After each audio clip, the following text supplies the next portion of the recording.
मई सन 1938 में आपकी भेंट संत शिरोमणि श्री मंगत राम जी से हुई। उन दिनों महाराज जी ने कोहाला के निकटवर्ती गांव जलमादा में 35 दिन तक घोर तप किया था। उसके बाद जलमादा निवासियों ने यज्ञ का आयोजन किया। तो पहली बार भगत बनारसी दास जी अपने मित्र सहित श्री महाराज जी के चरणों में पहुंचे। तो आदर पूर्वक नमस्कार करके एक और बैठ गए। तो महाराज जी ने पूछा गुरुदेव ने कि प्रेमी किधर से आए हो। भगत जी दोनों हाथ जोड़कर कहते हैं महात्मा जी कोई पता नहीं कहाँ से आए हैं। थोड़ी देर चुप रहने के बाद गुरुदेव कहते हैं प्रेमियों जाओ वक्त ज्यादा हो गया है, इसके बाद आना जाना रोजाने का। भगत बनारसी दास जी गुरुदेव के चरणों में जाते थे। यज्ञ के दिन भगत जी और दीवान सिंह जी ने जी भरकर सेवा की। फिर भगत जी का गुरु के चरणों में आना जाना शुरू हो जाता है। सत्य जिज्ञासा की कैसे गुरुदेव ने भगत बनारसी दास जी की परीक्षा ली है वो भी आपके सामने रखने का प्रयास करूंगी। संत शिरोमणि श्री मंगत राम जी महाराज किसी को एकदम चरणों में बैठने की जगह नहीं देते थे, बल्कि प्रेमियों की जिज्ञासा की परीक्षा लिया करते थे। भगत बनारसी दास ने प्रार्थना की महात्मा जी प्रार्थना है हमें भी चरणों में स्थान देवें।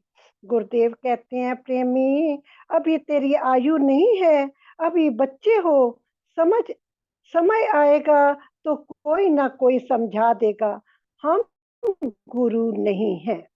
फिर दूसरी बार जब भगत बनारसी दास जी ने महाराज जी के आगे प्रार्थना की तो गुरुदेव ने कहा कि प्रेमी अभी अंधेरा पक्ष है, जब चांदना पक्ष आएगा तो देखा जाएगा।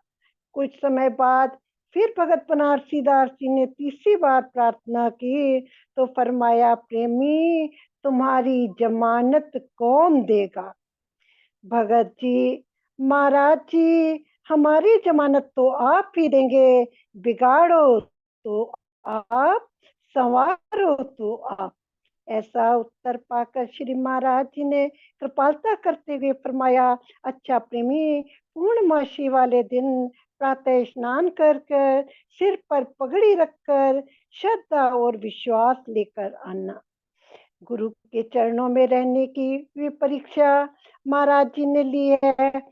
1938 में गुरुदेव श्री मंगत राम जी जलमादा से जब निकल गांव चले गए वहां से लौट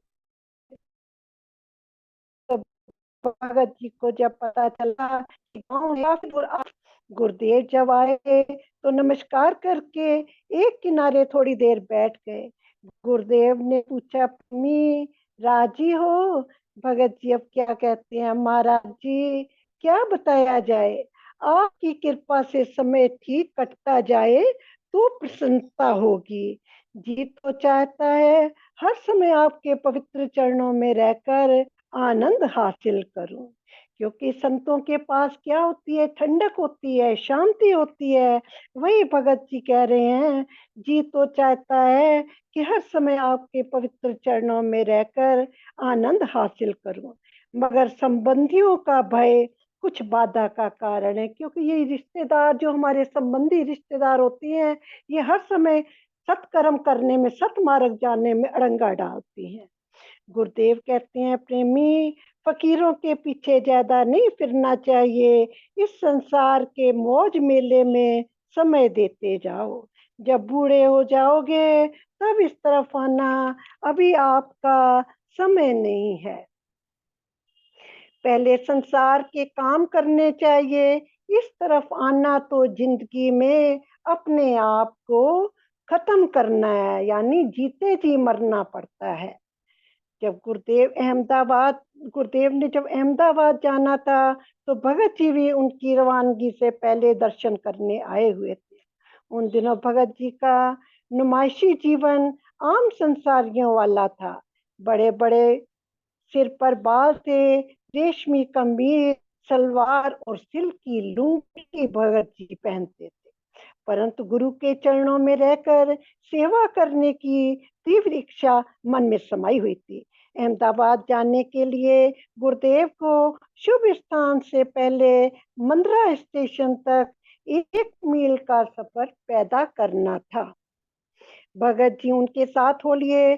रास्ते में गुरुदेव से प्रार्थना की भगत जी ने, महाराज जी, दास को भी अहमदाबाद साथ ले चलें ताकि सेवा कुछ साथ रहकर कर सको। गुरुदेव अब क्या कहते हैं, प्रेमी, अभी तू बच्चा है, अभी बाहर जाने के लायक नहीं है। अपनी तरफ देख, क्या तेरा नुमाइशी जीवन है। सिर पर बाल अंग्रेजों जैसे रखे हुए हैं। फकीरों के पास ऐसी रहने वाला आदमी नहीं रह सकता है। गुरुदेव की ये बात भगत जी को लग गई। मंद्रा पहुंचकर गुरुदेव को लारी की प्रतीक्षा में बैठा कर बाजार गए और मशीन से सारे बाल सफा करा आए। लौटने पर गुरुदेव ने कहा, प्रेमी, ये क्या किया है। भगत जी चुप रहे। गुरुदेव कहते हैं, प्रेमी, क्या सोचते हो। भगत जी कहते हैं, महाराज जी, दास को भी चरणों में स्थान दे। भगत बनारसी दास के अंदर तड़प थी कि मैं गुरुदेव का साथ करूं, गुरुदेव की सेवा करूं, ताकि सेवा करके कुछ बुद्धि निर्मल कर सकूं। अभी गुरुदेव से जवाब न मिला कि बस आ गई। सवार होकर गुजर खान पहुंचे। गुरुदेव भगत जी सहित अपनी बहन के घर गए। रात यहाँ रहना था। भगत जी मौका पाकर बाजार चले जाते हैं और सफेद खद्दर का कुर्ता और पजामा बनवा लाए। लौटने पर गुरुदेव पूछते हैं, प्रेमी, किधर गए थे। इधर, हम इधर बाहर की तरफ हर जगह तलाश कर आए हैं, इस ख्याल से कि कहीं आप भूल न गए हों। भगत जी कहते हैं, महाराज जी, कमीज रेशमी होने की वजह से खद्दर की लेने गया था ताकि चरणों में रहने की आज्ञा प्राप्त कर सकूं। गुरुदेव कहते हैं, भगत जी की इस तीव्र इच्छा को देखकर बड़े हंसे। फिर कहा, प्रेमी, अभी तुमको साथ नहीं ले जा सकते, बिना बताए क्यों गए थे। भगत जी कहते हैं, महाराज जी, क्षमा कर दें, गलती हो गई है।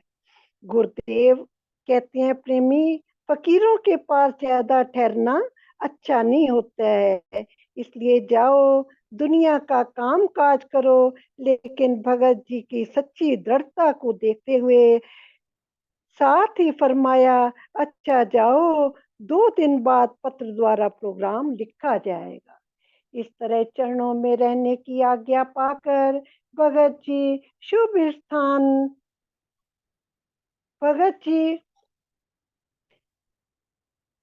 खुशी खुशी वापस लौट आए। कुछ समय बाद भगत जी को गुरुदेव के चरणों में रहने का सेवा मिल गया और आने जाने वाली संगत की सेवा करने लगे।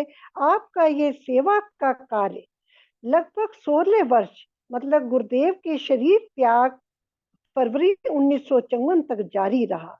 इस दौरान गुरुदेव जहाँ कहीं भी भ्रमण करते हैं, आपकी जहाँ कहीं भी भ्रमण करते थे, गुरुदेव एकांतवास के लिए पहाड़ों, मैदानों, शमशानों, सुनसानों इत्यादि में जाते, तो हर समय भगत बनारसी दास जी गुरुदेव के साथ रहते थे।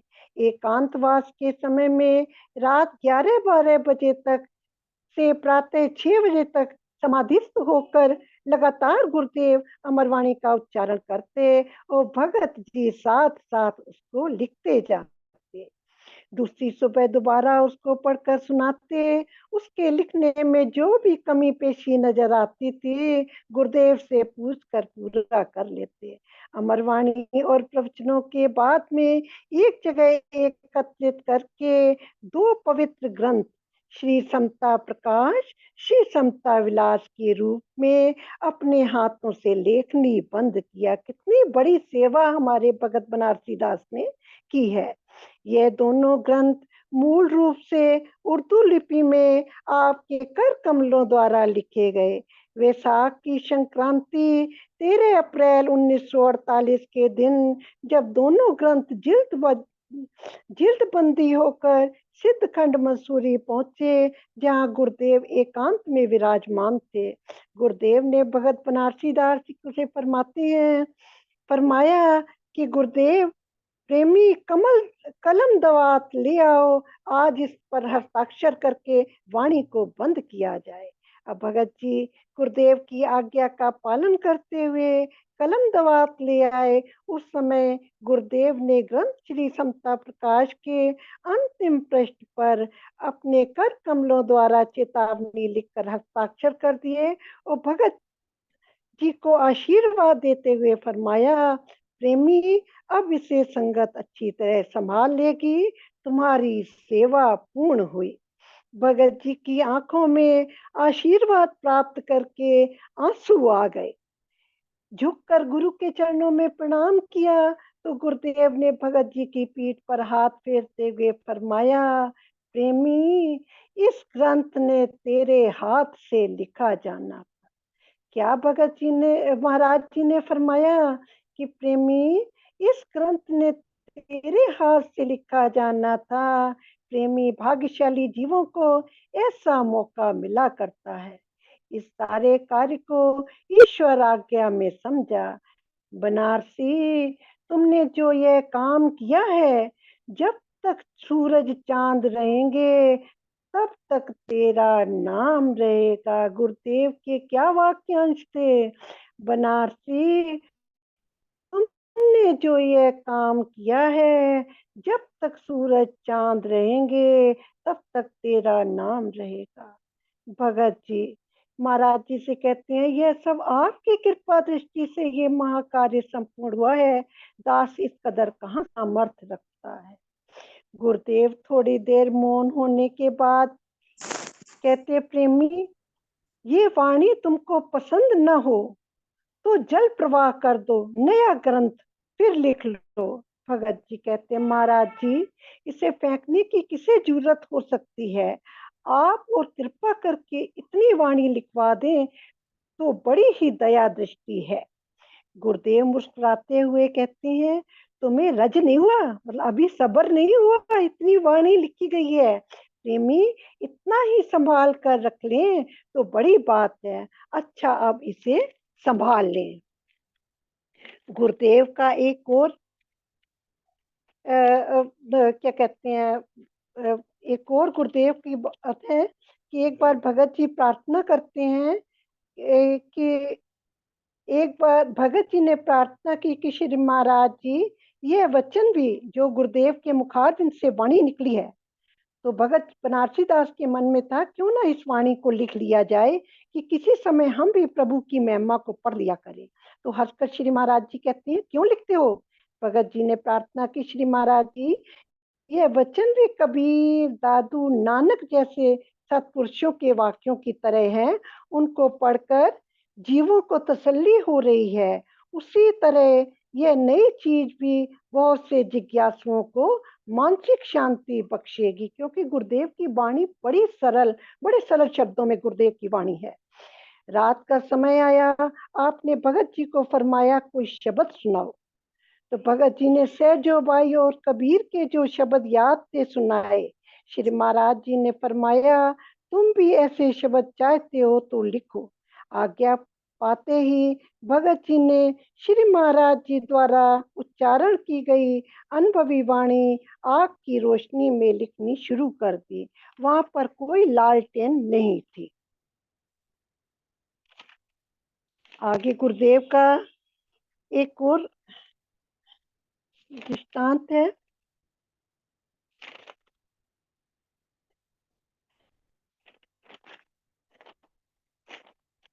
आगे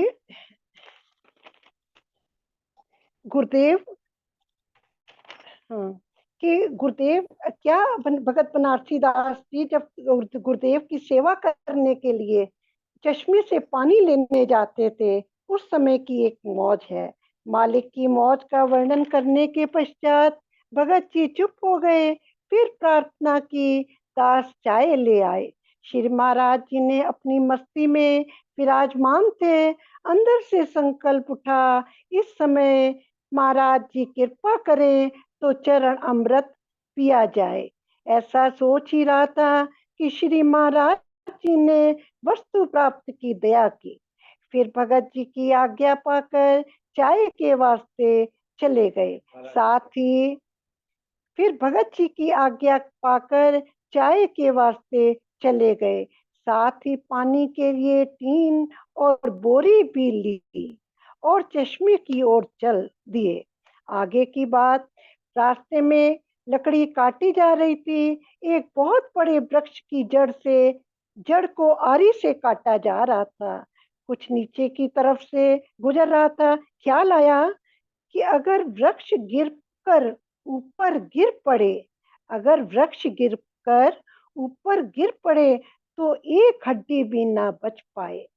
दया दृष्टि वृक्ष की तरफ थी दृष्टि वृक्ष की तरफ थी कि उधर से व्याड़ के पत्तों से पैर फिसला और 2 फलांग यानी 440 गज तक लुढ़कता हुआ 2 मिनट में नीचे खड्ग में जा गिरा।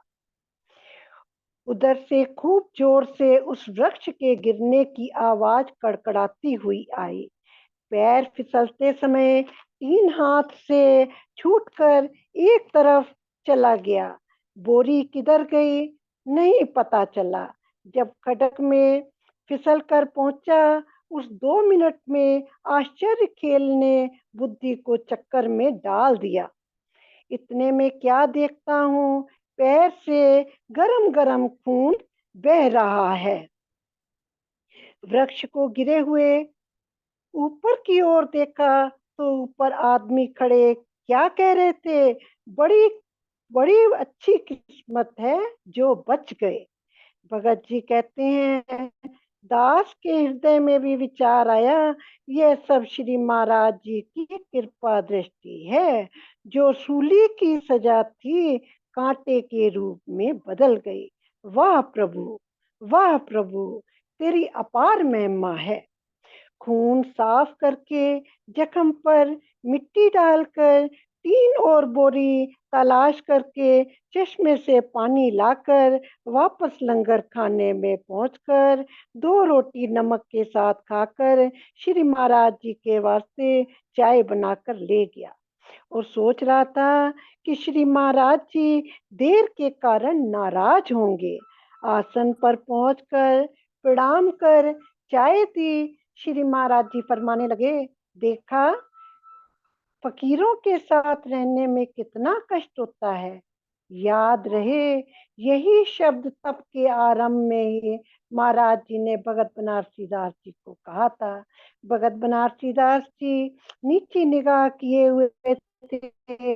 श्री महाराज लगे, दया भी अंग संग रह होती है। श्री महाराज जी का इतना फरमाना था कि भगत जी की आंखों में आंसू आ गए।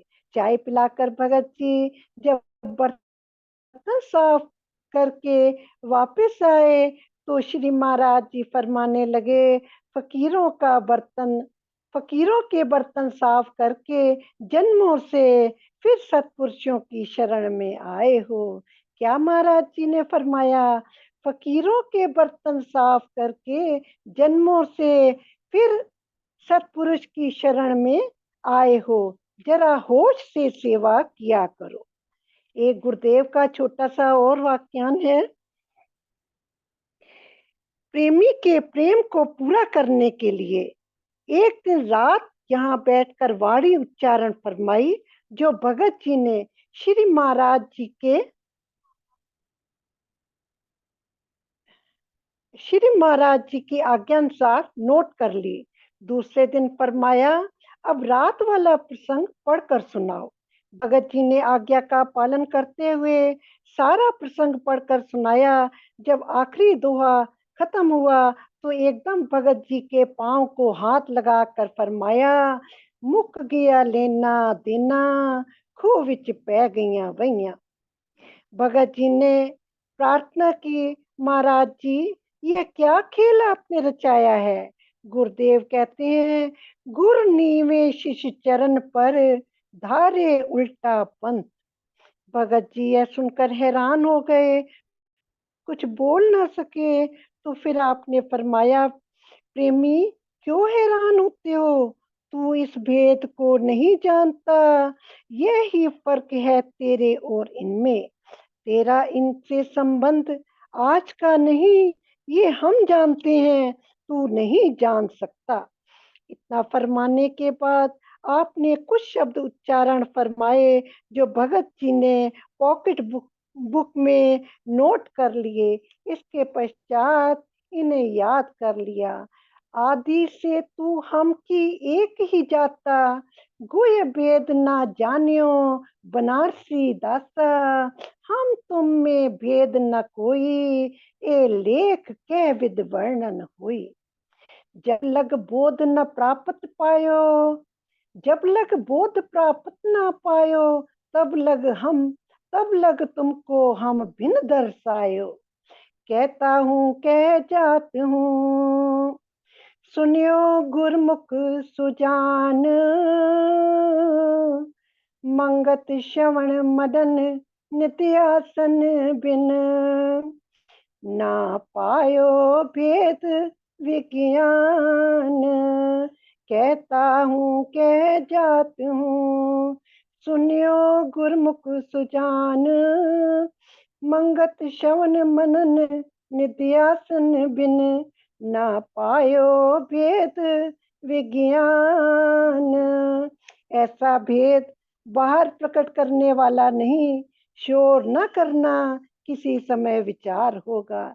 इतना फरमाना था कि भगत जी ने चरणों में सिर रखकर, महाराज जी के चरणों में सिर रखकर नमस्कार किया। तो आपने भगत जी के सिर पर हाथ फेरा और फरमाया, प्रेमी, ये लेना देना खत्म हो रहा है, मतलब पिछला लेखा साफ हो रहा है। यही खूब विचवैया पढ़ने का मतलब है। भगत जी कहते हैं, महाराज जी, पिछला आपका और हमारा किस तरह का संबंध चला आता है? गुरुदेव कहते हैं, प्रेमी, इस बात को पूछने का नाम ना लो, चुप के समय निकालते चलो। आपको पता किसी समय खुद ही लग जाएगा। सारा मामला बतलाएंगे तो तू अभी भाग जाएगा। ये तो फिर ये सेवा जो करवानी है, वह कौन करेगा?